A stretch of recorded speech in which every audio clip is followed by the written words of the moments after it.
Saudari dan saudara Tuhan bersamamu. Dan bersama rohmu. Inilah kabar gembira Tuhan kita Yesus Kristus menurut Matius. Dimuliakan. Sekali peristiwa tampillah Yohanes Pembaptis di padang gurun Yudea dan berseru, "Bertobatlah, sebab kerajaan surga sudah dekat." Sesungguhnya dialah yang dimaksudkan Nabi Yesaya ketika Nabi itu berkata, "Ada suara orang yang berseru-seru di padang gurun, persiapkanlah jalan untuk Tuhan, luruskanlah jalan baginya." Yohanes itu memakai jubah bulu unta dan ikat pinggang kulit, makanannya belalang dan madu hutan. Maka datanglah kepadanya penduduk dari Yerusalem, dari seluruh Yudea dan dari seluruh daerah sekitar Yordan. Dan sambil mengakui dosanya, mereka dibaptis oleh Yohanes di sungai Yordan. Tetapi waktu melihat banyak orang Farisi dan orang Saduki datang untuk dibaptis, berkatalah Yohanes Pembaptis kepada mereka, "Hai kamu keturunan ular beludak, siapakah yang mengatakan kepada kamu bahwa kamu dapat lolos dari murka yang akan datang? Maka hasilkanlah buah yang sesuai dengan pertobatan. Dan janganlah mengira bahwa kamu dapat berkata dalam hatimu, 'Kami adalah anak Abraham.' Sebab aku berkata kepadamu, dari batu-batu ini pun Allah dapat menjadikan anak-anak bagi Abraham. Kapak sudah tersedia pada akar pohon, dan setiap pohon yang tidak menghasilkan buah yang baik pasti ditebang dan dibuang ke dalam api. Aku membaptis kamu dengan air sebagai tanda pertobatan, tetapi Ia yang datang kemudian daripadaku lebih berkuasa daripadaku, dan aku tidak layak melepaskan kasutnya. Ia akan membaptis kamu dengan Roh Kudus dan dengan api. Alat penampi sudah ada di tangannya. Ia akan membersihkan tempat pengirikannya dan mengumpulkan gandumnya ke dalam lumbung, tetapi debu jerami akan dibakarnya dalam api yang tidak terpadamkan." Demikianlah Injil Tuhan.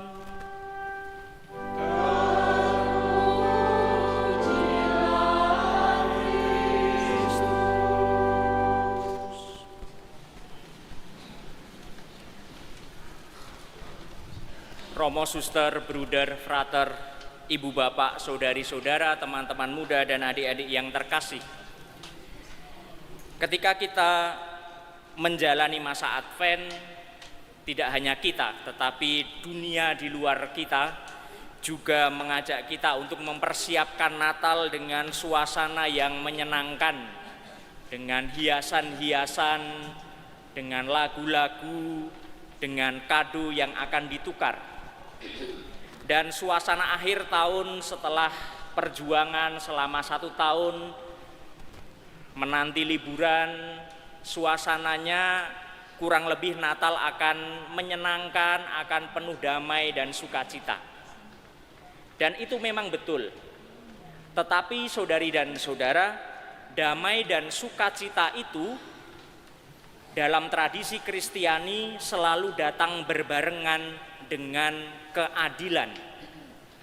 Seperti kita nyanyikan dalam Mazmur Tanggapan, "Berbelas kasihlah Tuhan dan adil, Allah kami adalah rahim."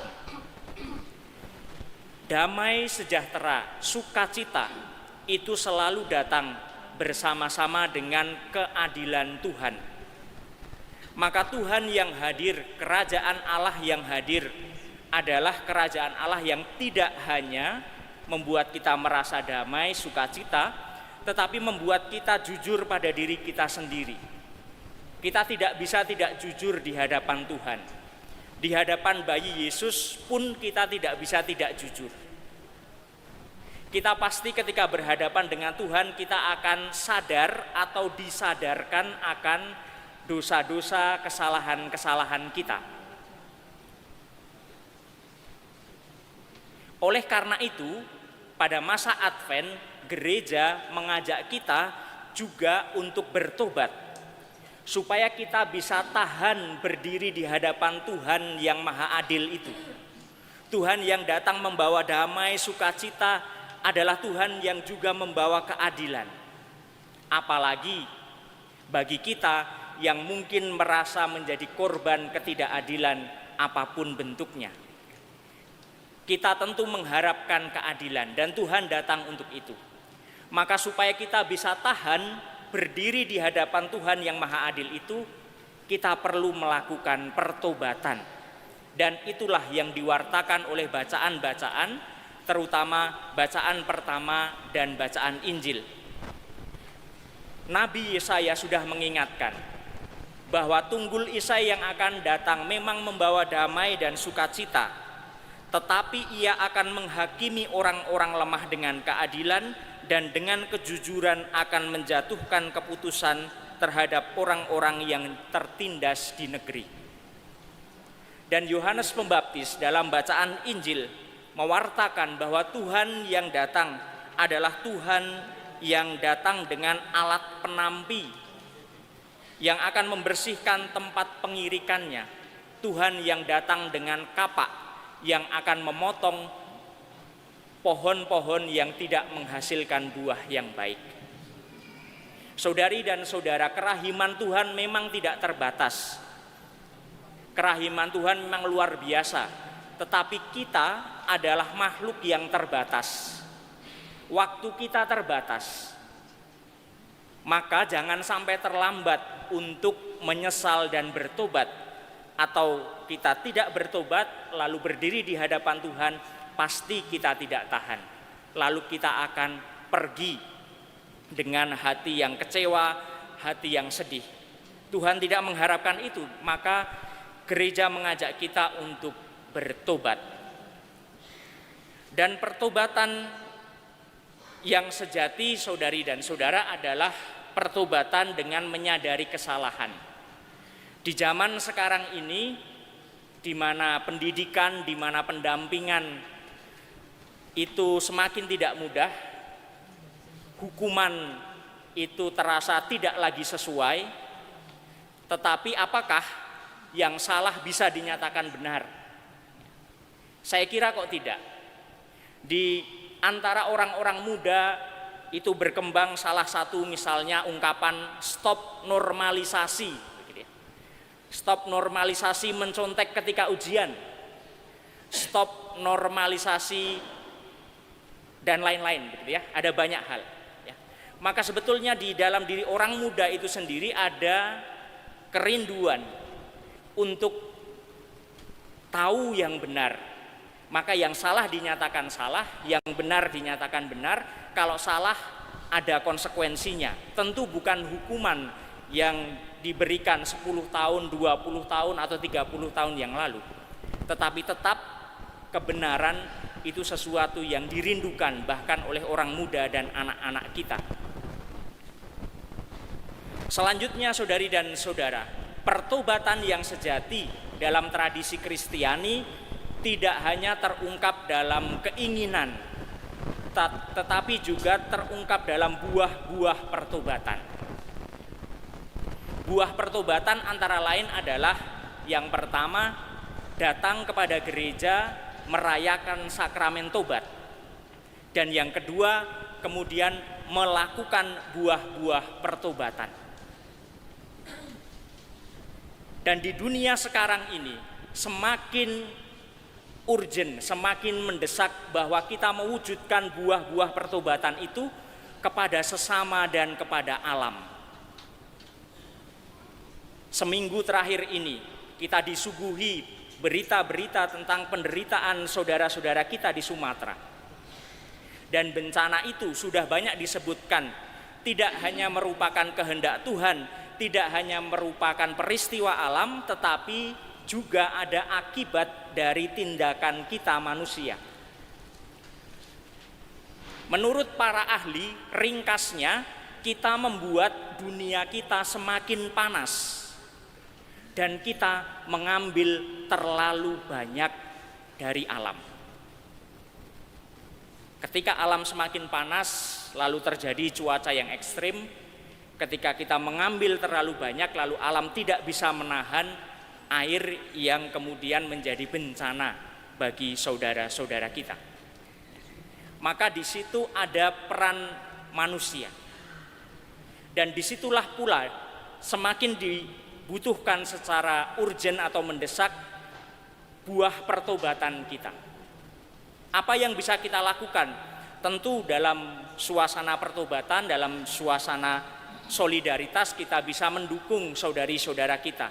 Anda bisa menyalurkan bantuan Anda melalui gereja, melalui Caritas Indonesia atau melalui JRS yang merupakan salah satu karya dari Serikat Yesus Provinsi Indonesia atau saluran-saluran lain. Lalu yang kedua, di balik itu semua, di balik kesadaran bahwa bencana itu sedikit banyak kita yang menyebabkan, maka salah satu semangat yang bisa kita tumbuhkan sebagai pertobatan adalah semangat mengurangi. Semangat untuk berani mengatakan cukup. Kalau kita mengambil terlalu banyak dari alam, hasilnya tidak baik. Kalau kita mengambil terlalu banyak dari sesama, hasilnya juga tidak baik. Bahkan dari orang yang terdekat sekalipun. Katanya banyak pasangan yang tidak berhasil pada zaman ini karena syaratnya atau yang diminta itu banyak sekarang, begitu ya. Ya jadi sopir atau pengantar kemana-mana, ya jadi pembeli makanan, ya jadi teman untuk bermain, teman untuk ke gereja, teman untuk ke mall, teman mungkin untuk ke salon, teman untuk ke lapangan futsal, lalu harus bisa siap 24 jam, begitu ya.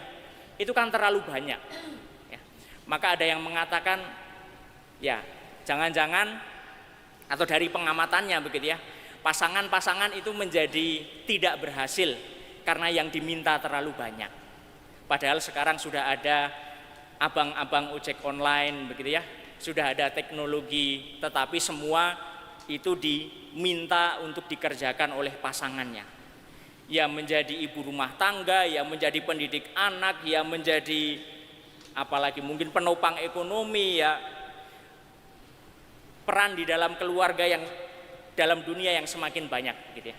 Kalau itu semua lalu dituntut begitu saja dari pasangan, terlalu banyak.